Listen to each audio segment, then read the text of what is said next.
So apparently Grace's nerdy electrolyte chat in episode 1 was a hit and Grace is buzzing.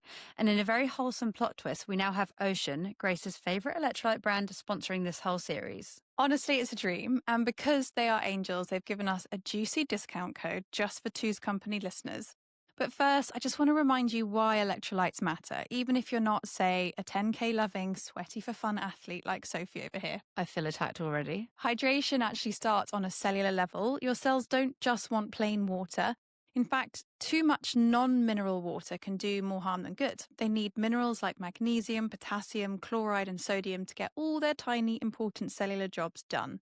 And let's not forget that our cellular function is the backbone of our physiology and our health, folks. But here's the kicker. Because loads of electrolyte brands are basically salt slushies with random flavourings and sweeteners chucked in. And you really just don't need all that nonsense. Okay, yes, I have definitely been drinking the nonsense once. So Ocean is pure, simple, unadulterated goodness.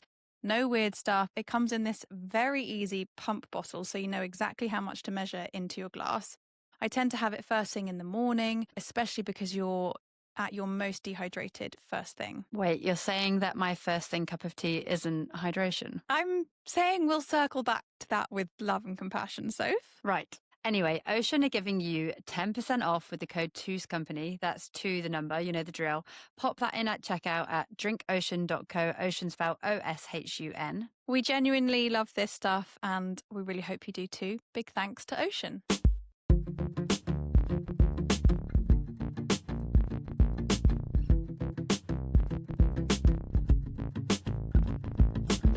Two's Company, Two's Company, Two's Company, Two's Company, Two's Company, Two's Company. But not 3, that's too much company.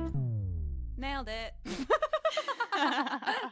Hello and welcome to episode 7. Oh gosh, we're there already, of season 2 of Two's Company with me, Grace Kingswell, nutritional therapist, and the brilliantly multi-hyphenate Sophie Hellier. Job titles aside, this season we're diving into all things that sit outside our day jobs, but right inside the middle of what fascinates, challenges, and occasionally morally puzzles us. This week we are talking tweakments and all the things that people seem to be doing to their faces, plus what we've been getting up to, reading, and inevitably some lovely tangents that we didn't plan on too. Think of it as our curated chaos. We chat, question, laugh, and hopefully just make you feel like you're having a proper natter with your best mate. Okay, let's go.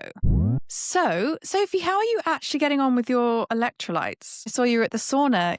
Was it yesterday? Sipping on your electrolytes? So I normally use electrolytes when I'm doing long runs and lots of sport, like if I'm doing a triathlon or a race. But at the moment, I am not doing any sport really because my knee is still in recovery and I can barely walk. But because I'm now a good girl, I have been taking, I'm not going to say every day, but I put a pump of electrolytes into a glass of water some days, if not most days. And I always take it when I go to the sauna now. So yeah, good. There's no mango flavoring and that's fine. Do you feel it makes a difference to how you feel? Because I've had people say to me that it's even like people who are quite constipated have been like, I started having these electrolytes and now I'm fine. Like, that's kind of cool. I've never been constipated in my life, so I can't comment on that. That also wasn't me asking you. Would you like me to discuss my poo on the poo chart for the intro of the podcast? I see lots of people say that it's really helping them energetically and etc. But I think I'm a naturally incredibly energetic person, so I don't think I feel a difference like that. It's more just I'm using electrolytes and they are probably a much healthier electrolyte than the ones I was using before for me. You are a Duracell bunny. It is true. How was your week? Yeah, I don't know. We're kind of over the sickness. When did we last? Actually, we last recorded this just before I got really ill, maybe. I think I was just kind of losing my voice. No, because we managed, and then the day after I was like, thank goodness we didn't record the podcast today because I can't talk. So actually it's been quite awful because we've had this horrible buggy thing, which is just lingering and lingering. I think my pregnancy immune system is like terrible. Anyway, we've been dealing with lots of nursery refusal. You know, when they're off. So Jude was off for about 2 weeks. when they're off for a Mhm. period of time, they don't really want to go back. And so there was lots of tears at drop off. And yeah, I mean, we had like first successful drop off on Thursday, which was great. And then it's always the case that you're like, bam, hit with like a 4-day weekend for them to get comfortable at home again before you have to send them back. But it's always just so hard, isn't it, when they say they don't want to go? Like, what do you say? Well, Mummy and Daddy have got to work today, so you kind of have to. Like, I don't know what the what do you do? Tough shit, kids. In you go. Yeah. But apart from that, I'm a bit fed up of the wind and the weather in Cornwall, and I'm really excited to have some sunshine at some point. I don't know when that's going to happen. When is that going to happen? Speaking of sunshine, I went to Madeira for a photo shoot, which sounds very glamorous, but promise you it's not as glamorous as it sounds. I did a 5-hour drive to Gatwick, flew 4 hours, slept, worked from 8 a.m. till 10 p.m., slept, and then did a 4-hour flight home and a 5-hour drive. And actually, despite all that traveling, it still feels like time off not looking after a child. Crazy, right? Yeah, I didn't get to see any sunshine in Madeira because I was in the mountains where it was freezing cold. Although beautiful, so I don't want to whinge. But I have to say, while I was there, I again found myself at one of these situations that keeps happening to me at events and work things. But I was the oldest one at the table with a lot of people in their 20s, and they were talking about their star signs. Oh, no. Overheard someone saying, I'm a Cancer and, I have a crush on a Scorpio. So it's just very energetically, like really intense, yada, yada. And I don't know, the more I hear people talk about horoscopes, the more I'm just like, ick. I Yeah. used to quite like a horoscope, but now it's just, I'm getting a bit turned off of it. Yeah, I think it's a bad idea to start assuming that you won't connect with someone due to their star sign almost before you've actually been able to give the relationship a chance, right? That just feels like quite defeatist, maybe is the word. Yeah, I think the star sign is the least of the things to be fussy about. I more care about, actually nowadays, it's whether they take their shoes off when they come into the house or whether they're going to walk mud everywhere. If only you could have filtered for that on Bumble. Yeah, let's not discuss that because I feel like Johnny does listen to this podcast, doesn't he? Nick does not. My I don't husband does think not so. listen to this podcast, so I can say I think whatever they I both want. quit. Yeah. Anyway, before we start slagging them off, jingle?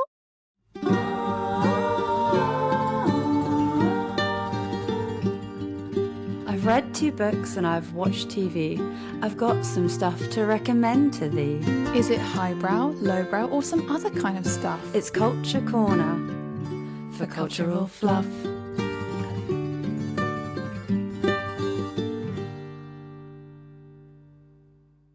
So I feel like all I see online at the moment is women doing wild things to their skin, and I don't even know what half of it is, like microneedling, hydrofacials, polynucleotides, which, by the way, I still don't know if that is actually salmon sperm or if that's just a rumor. And, Botox has kind of become like a humble brag. Everyone's just talking about doing it. And I'm all for honesty around this stuff, but kind of shocked by how normalized it's all becoming. So I think we should talk about not doing it because I think not doing it should also be normal. And I'm sure that you, Grace, have a lot of thoughts on this. Would you like to give me some of them? Yeah.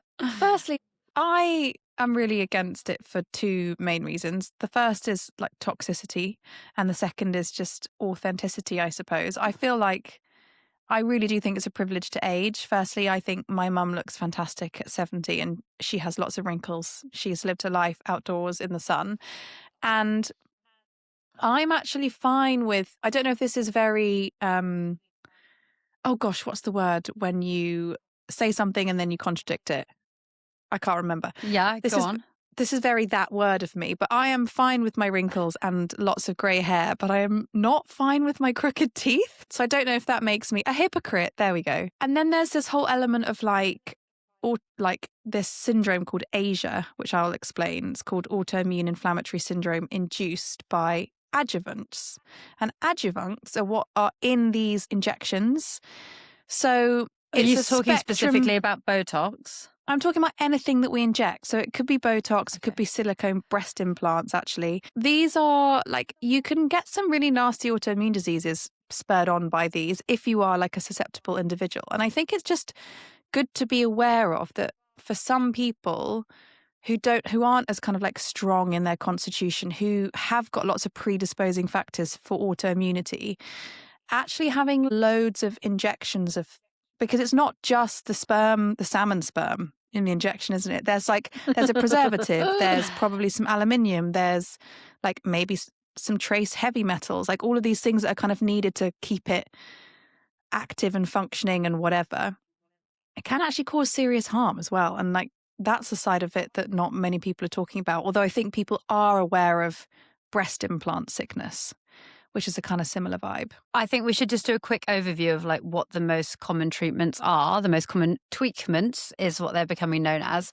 Because we're not talking about celebrities having facelifts here. We're talking about stuff that our friends are having and girls that we know are having. So first up, microneedling. It's just basically tiny little needles that are used to create controlled micro injuries to the skin, which is meant to boost collagen and improve texture and fine lines. I don't think they actually inject anything into you with microneedling. I think they're just stabbing you. Is that the Not one where sure. people post their face and they're like really red Really afterwards? red faces? Yeah, one of those. Yeah. Ouch. Hydrofacials, I see a lot of people having. It's like a multi-step facial, cleanses, exfoliates, hydrates using a basically very high-tech deep clean machine. What else? Polynucleotides, the salmon sperm. Again, like please fact check this. This is just what Sophie has told me. So these are, we think, injectable treatments made from DNA fragments, often derived from salmon. The aim is to kind of repair and regenerate skin at a cellular level. And this is what I see everyone having done under their eyes for eyeshadows and eye bags. And it does look very effective, but you also end up getting, I mean, it looks gnarly having loads of injections under your eye. And then you can get very bad black eyes from it too. Can you? Oh, gosh. Yeah. And then there's obviously Botox, which is a toxin that temporarily relaxes muscles to smooth wrinkles. The other thing about Botox, right? It doesn't last forever. You got to keep doing it. And you can also Every 3 months. Can't you become like resistant to it if you've done it too much? Like it stops working for you. I don't know. Yeah. Don't know the answer to that. And then obviously filler, which is like a gel-like substance, usually hyaluronic acid. Interestingly, with hyaluronic acid, again, if you apply that topically to your face, not a problem. Injecting it is associated in the research with that syndrome I was talking about before called Asia. So it's actually very different when you're like injecting something as opposed to just applying it topically. Yeah. Because hyaluronic acid has become such an ingredient that we just use in all our face cream that then to me, when I find out that that's what filler is, it sounds harmless, but you're saying Well, no. exactly. But no, it's still, but it's not. And then the one that you do see everyone very red faces is chemical peels. So it's acid solution that takes the top layer of skin off to promote, the tone and texture and pigmentation. And then lastly, laser treatments as well, which use focused light to target pigmentation and collagen. I mean, I guess the main one is Botox, right? That's what most people are having. And I do definitely feel like there are less and less people looking their age when I go on social media. And like sometimes I notice when I'm recording my own face for a thing, I'm like, wow, if I'm not standing in front of a window and have good lighting, like there's a lot of wrinkles now. But I guess the thing with Botox for me is that it is marketed as safe because it supposedly stays at the injection site. But actually, multiple studies have shown that it can travel along nerve pathways and reach areas like the brainstem and the central nervous system. So it's not just like staying in your face. And that to me is problematic. Some animal and lab studies have shown traces of the toxin in the brain after peripheral injection, disruption to neural activity in regions that are far from where it was injected, and like potential long-term effects with like very high dose repeated use. So, I just feel like it's something you need to consider really carefully. And obviously we're not here to tell anyone that they can't decide that they want to look a different way or play around with some of these like treatments. But I do think it is worth really doing your research and understanding that there are risks. I'm going to drop a podcast truth bomb here, which I'm going to put on the podcast and it's not going to go anywhere else. Okay. Okay. I've had Botox once. I had one injection of it. And I didn't even know that. I know. I only told about 2 people because I will go into it, but like very conflicted feelings about it still, and I won't ever do it again. Number one, it didn't really work. My number 11 is too strong. So like it just didn't really do that much. Are Number we? two Is is that like, that bit? yeah, the little wrinkle in between my eyebrows. Okay. It felt like someone had put cement into my forehead. Like it felt like plaster. Ooh. And I'm not saying this is directly linked, but about 5 days after having it, I got really ill. Do you remember I was really ill a couple of months ago when I was on my period? Yeah. I was like, I'm really ill. That was just after I had a Botox injection. So I don't know if that was linked to me then being really ill for a couple of days. Like I had a fever. I don't know. I was poorly. So it That's didn't so work. It was interesting. expensive and I was poorly afterwards and it felt weird and I'm really conflicted about it. Anyway, there we go. Well, I don't know. I I, mean, I think like you do have autoimmunity running in your family, and that's a like whenever you're deciding to inject anything into your body or expose yourself to a toxin or anything like that, it is a consideration because there may be that coding already for the immune system to be just like a little bit all over the mm, shop, you know? I am really conflicted about it because I feel I need to point out a lot of our beauty standards that were created by paedophile billionaires. They're really quite uncomfortable when you think about them. The pressure to remove all body hair and to erase all our wrinkles. There's something really unsettling about how much we value looking prepubescent. You said aging should be a privilege. That seems so obvious and it's something that I really want to embrace. But at the same time, we really are a part of the society that we grew up in, and I do shave my legs and I do tint my eyebrows. And, I also am having clear correct, like clear Aligners. retainers to clear aligners to straighten my teeth, So I do conform to a lot of the beauty standards, even though I question them. But what mostly pisses me off, aside from the time it consumes, like worrying about it and doing it, and the fact that we're actually injecting poison into us that can make us feel ill, is how much it costs. It's like, that's £200 every 3 months. Like, why should I be spending my hard earned money on it? The Mm, men in general, the men as a structure, they're not spending hundreds of pounds a month on making themselves look younger. So why should we be doing it? Think yeah, we it's a really really have to. I'm valid not saying point. don't do it, but we really have to question these things. Yeah, I think that's such a valid point, and I resent that it's so ubiquitous now and that younger and younger women are feeling like their faces or their boobs are inadequate in some way. Um, Oh, I have another and fact for you. I paid deposit once on a boob job. That's how far into the process I got, that I paid the deposit. no. Yeah, and then I pulled out last minute because I kept freaking out. But yeah, I was a bikini model as a teenager. I was pretty flat chested, and I was very self conscious about it. So I went through all of the consultations at different places and chose a place and paid the deposit, and then basically chickened out. And I am so fucking glad that I did. I've always been really glad that I didn't do that. Mm. I mean, because that's like a Uh, huge. You just get like just go to PubMed and like tap it in, and you'll be there for days reading about all these like horror stories where it's gone significantly wrong. And mm. Sorry to um, interrupt you. Anyway, no, you I can was carry just on going to about say breast that. implants now. Yeah, I was just going to say that even something like that is such a huge issue. And I think we've mentioned it before on the podcast about there was this reel you sent me about men saying that women that don't get manicures are like lazy or something or like poor Lazy or or poor, can't remember. yeah. And even that, I'm just like, no, women are actually, I suppose this is what it boils down to for me, is that women are exposed to hundreds more toxins on a daily basis than men are. So I guess you were coming at it from like the financial angle, and I'm coming at it from there is no equality in terms of our like toxic soup that we live in. And that's just because of our beauty routines and our standards. Before we've even left the house in the morning, like the data is crazy. It's like women have sprayed or inhaled or applied like a gazillion toxins to their skin that they just shouldn't. And it's making us sicker and sicker and more susceptible to autoimmune disease. I mean, we're more susceptible anyway because we are women. Things like mast cell activation syndrome, chronic fatigue, hormonal imbalances, which lead to infertility. And that is a really, really big problem, in my opinion. So that's why I'm so anti. Another thing I'm very interested in, I always hear this stat that's about Botox stopping women from orgasming, or that you don't experience such intense orgasms. And I think it's linked to the facial expressions being like directly linked via your nervous system. And there's also some interesting research about actually the deeper your number 11 wrinkle, apparently the stronger your orgasm. Take that. That's But fascinating. I know, but I also want to know, how do they know this? Who do they research? Like, who are they injecting with Botox and then being like, okay, can you still have an orgasm?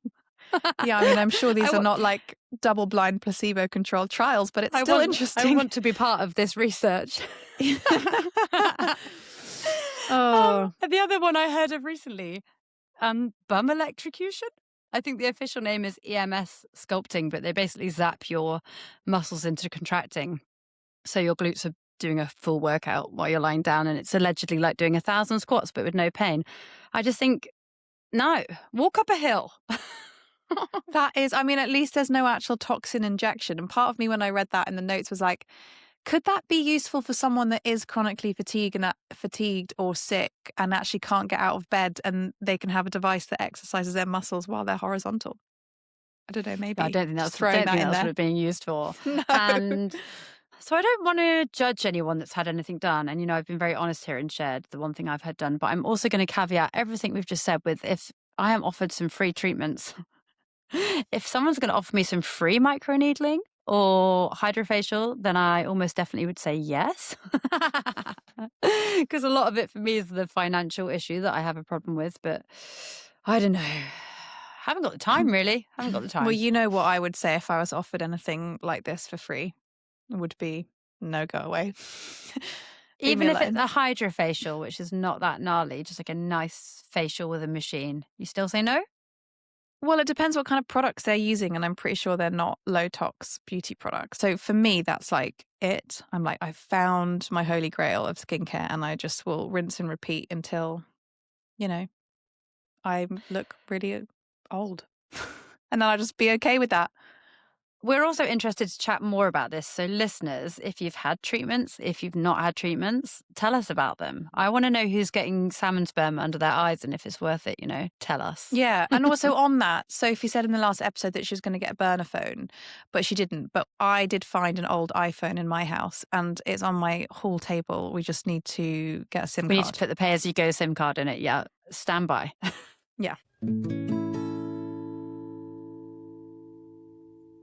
So I read an interesting piece in ID magazine that was titled, sorry, mum, Is Gen Z Fucking? So basically, there's this whole narrative that Gen Z are in a sex recession. Like, statistically, young people are having sex less than previous generations. But the article pushes back on the idea that Gen Z are boring or repressed. And instead, it's more that they're being like way more intentional. So they're less into chaotic hookup culture and more into boundaries and communication, actually liking the person that they're going to sleep with first. And there's also a big thing around anxiety and dating apps and just being a bit overwhelmed by everything. When your entire romantic life is filtered through your phone, I think it kind of kills the spontaneity. But at the same time, it's not that Gen Z are prudish. I think they tend to be more open about queerness and sexuality. But basically, the takeaway from the article was that Gen Z aren't having less sex because they can't.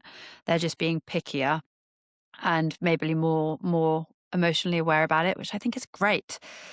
I just hope that leads to them having good sex, because I think I probably had a lot of bad sex when I was younger.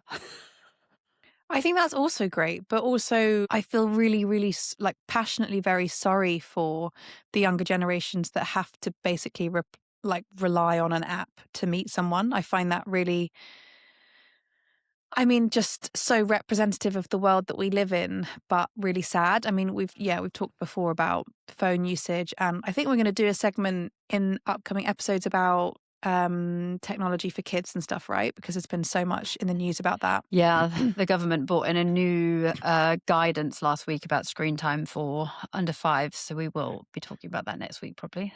Yeah. And I just feel, I mean, I personally feel really lucky. I think I had just downloaded Tinder when I met Nick, but I actually met Nick.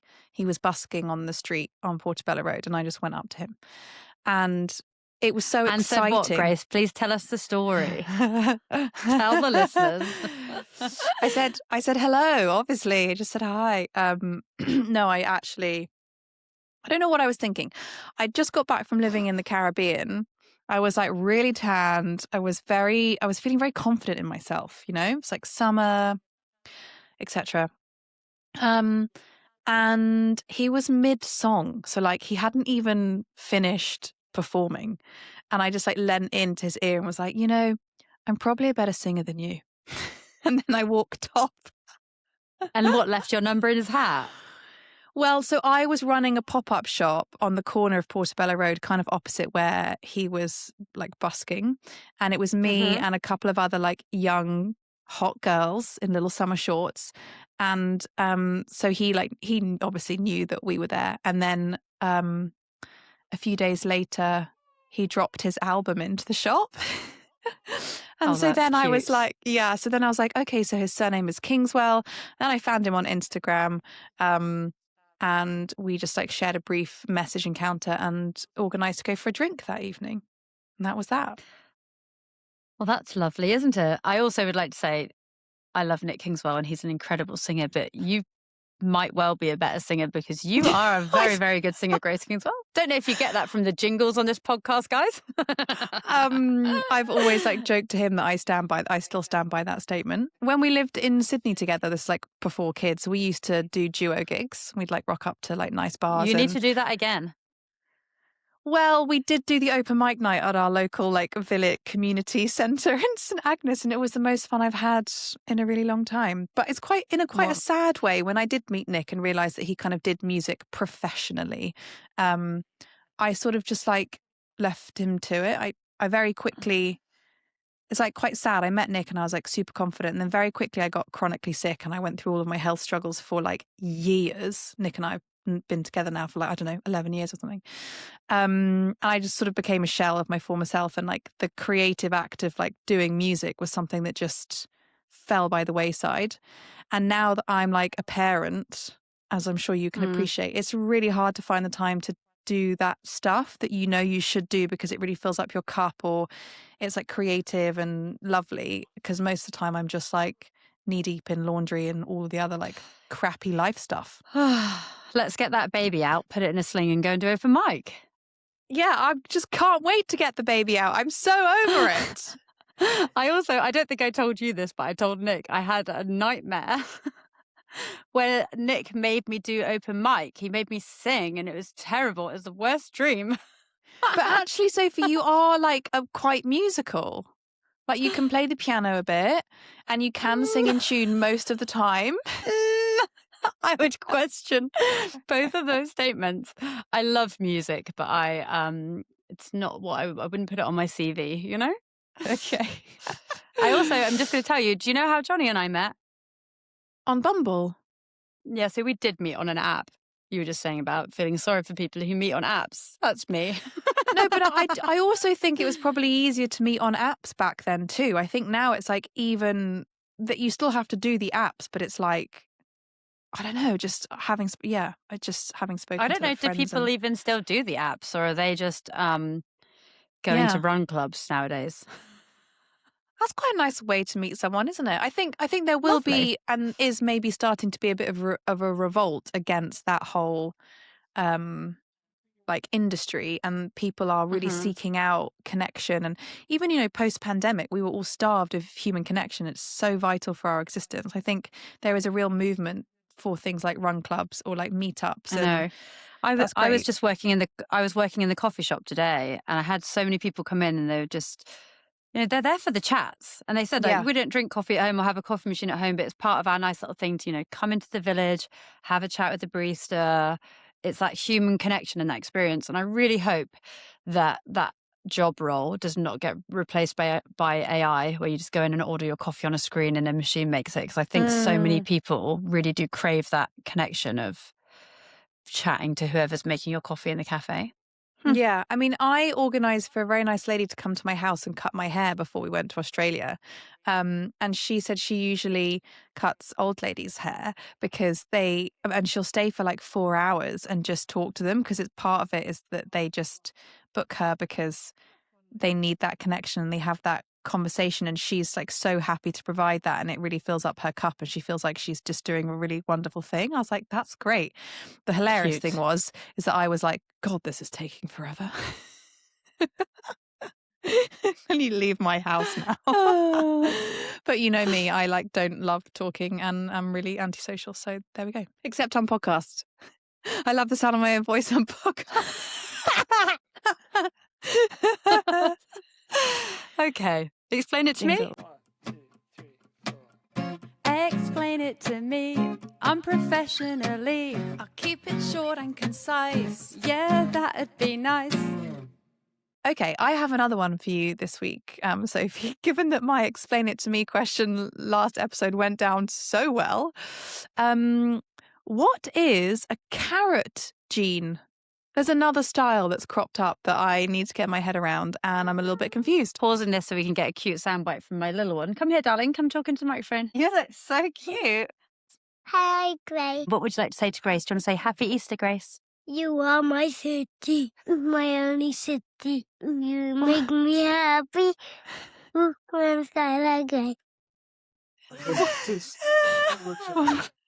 He's singing a Coventry FC anthem. Okay, bye. Do you want to say Happy Easter to Grace? Happy Easter, Grace. Oh, happy Easter, Lowen.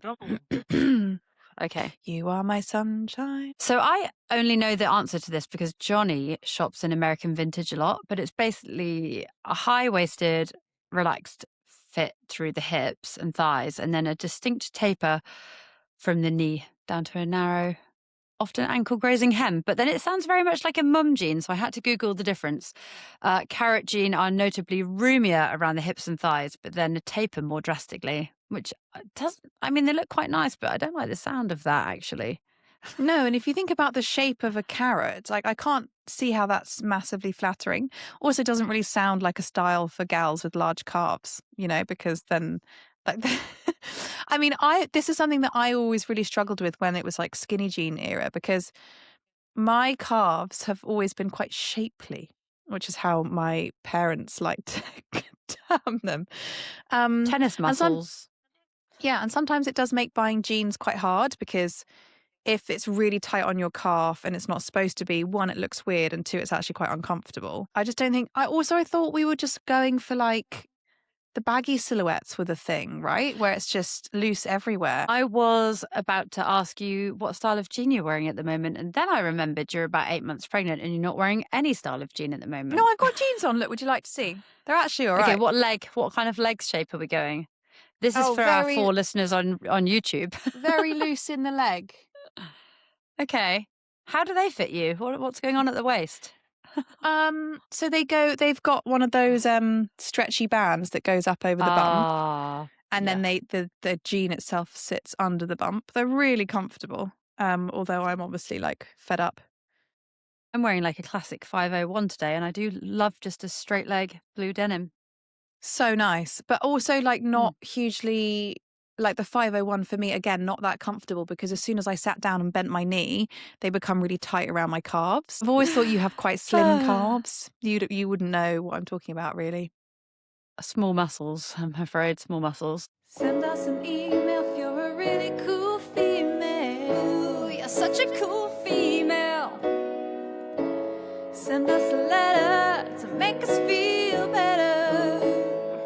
It'll make us feel better. Time for the mailbag. Time for the mailbag. Someone just wrote in and asked what we were reading this week. I am actually reading a book for once. I'm reading My Friends by Frederick Backman. Did you ever read A Man Called Ove? Yes. Oh, yes. I loved that book. Yeah, the book was lovely, and it was then televised, or it was made into I think it was a film, right? Yeah, so he's a Swedish author. He did a lovely book called A Man Called Ove, which I definitely recommend. Anyway, he has a new book out called My Friends. And I don't very often read books written by men. I have a thing where I actively try and read female authors, but I do really like this, and it's good so far. So recommend that one. Are you reading anything? Yes, Smut face? No, I'm reading the new Jojo Moyes novel. Oh yeah. She's the one that wrote Me Before You, that was also made into a film. And it's called We All Live Here Now, I think. Or, yeah, We All Live Here. Have you got that as a paperback or on your Kindle? Kindle. Okay. And it's quite nice, actually. It's about midlife, a woman who has 2 daughters, and her husband leaves her for a younger version and gets pregnant with the younger version. But then it's all about how this, like, interesting family dynamic evolves, where they all live together, and it's really lovely, actually. And she's an author, and she got really famous because she wrote a book about how to like rescue your marriage when she was still married to this douchebag guy. Okay, you're going and then, very in depth on this on the okay, no, wait, storyline here. just very quickly. And then he leaves her, and then it's like a bit awkward that she's written this book. But now she's writing a new book about all of her like sexy times as a 42-year-old single and like back on the dating market, and it's great. I was about to say 42-year-olds aren't having sexy times. We're drowning in young children. But okay, she's single, fair. Yeah. There's not many sexy times going on in my house, guys. You're also not 42 yet, but Johnny is. Maybe. Nearly. Johnny, I think, is like 44. I don't even know how old he is. 40 something. I've not got the notes up. What's next? You turn 40 this year. No. No. Don't lie. Next. I turn 40 I turn 40 horrified. Next year. I'm 40 next year. Is Nick Kingswell 40 this year? Yes. He is. Great. We're going to have an excellent party. Yeah, with all of his Cornwall friends. Me. You. Nick Kingswell actually copied Sophie's trainers this week, everyone. She came around wearing a very nice pair of... Yeah, fashion news. She came around wearing a very nice pair of Keen trainers, which I am also keen on. No, I didn't mean to do that. We were literally talking about shoes on the last podcast. Was that before I bought my new shoes? Must be. Yeah, it was, yeah. And they are so comfortable and like really wide, which is why I'm like really keen for I need to stop saying keen. Anyway. Do you think Nick Kingswell would do an outfit of the day video with me? Oh, yeah, I think he would. I think he'd be like a bit awkward. His followers. Let's get him in. I'm going to ask him. I think he would. So he's got the ones with the red laces. Excellent. I've got the pink laces. We'll look great together. I'm going to ask him to come to my house and star in a little modelling video. Okay. What if I get them too? Can we all do it together? We'll look like such twats. Anyway. Okay, I feel like we've stopped having a podcast and we're just actually having a chat. Yeah, okay. So let me just finish by saying that if you enjoyed the episode, please follow it on Apple Podcasts so each episode magically appears on your phone. This is really important, everyone. If you are one of our 5 listeners and you are enjoying the podcast, please leave a review because... God, it's hard to get people to listen to podcasts these days. And also a massive thank you again to our wonderful sponsor, Ocean. You can use the code TWOSCompany at checkout and you'll get 10% off electrolytes and their magnesium supplement, which is also brilliant. So there you go. Yes. That was a lot. You just spoke on fast forward. Thank you so much for listening and engaging. We appreciate all 5 of you. Sophie's mum, my mum, Tori, Emmy, dentist Emmy. Yeah, that's basically it. Oh, my friend Gabby. Gabby messages me to say she's listening. Our friend Jojo. Yeah, Jojo. Thanks, Jo. So, guys, all 6 listeners, we really appreciate you being a part of our corner of the podcast world. So sad. This is the worst outro ever. Okay, bye. See ya, we've lost the plot. Bye.